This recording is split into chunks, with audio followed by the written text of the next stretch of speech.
Credit debit கார்டுகளுக்கு 2000 ரூபாய் வரையிலான பரிவர்த்தனைக்கு 18% வரி விதிக்கும் முடிவு நிறுத்தம் என தற்போது தகவல் வெளியாகியுள்ளது. டெல்லியில் நடைபெறும் ஜிஎஸ்டி கூட்டத்தில் பரிந்துரைக்கு ஒப்புதல் தரப்படும் என கருதப்பட்ட நிலையில் அது நிறுத்தப்படுவதாக தற்போது தகவல் வெளிவந்துள்ளது. கூடுதல் விவரங்களை செய்தியாளர் சுசித்ராவிடம் கேட்கலாம். சுசித்ரா, முழுமையான விவரங்கள்.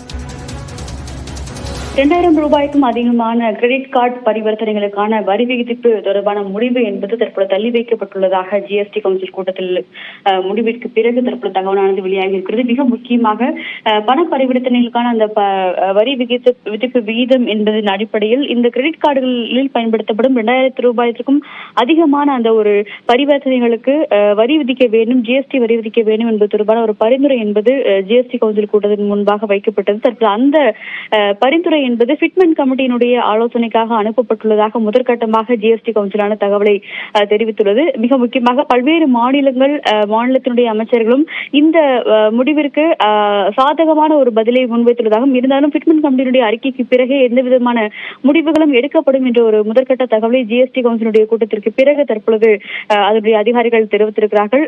அதே போல பல்வேறு முக்கிய முடிவுகள், ஹெலிகாப்டர் உள்ளிட்ட பல்வேறு முக்கிய முடிவுகள், அதனுடைய மீதான அந்த ஜிஎஸ்டி வரி விதிப்பு உள்ளிட்ட பல்வேறு முக்கிய முடிவுகள் எடுக்கப்பட்டுள்ள. இன்னும் சற்று நேரத்தில் மத்திய நிதியமைச்சர் நிர்மலா சீதாராமன் இந்த ஜிஎஸ்டி கவுன்சிலில் எடுக்கப்பட்ட அந்த முடிவுகள் தொடர்பான பல்வேறு முடிவுகளை அவர் இன்னும் சற்று நேரத்தில் அறிவிக்க உள்ளது குறிப்பிடத்தக்கது. விவரங்களை வழங்கியமைக்கு நன்றி சுசித்ரா.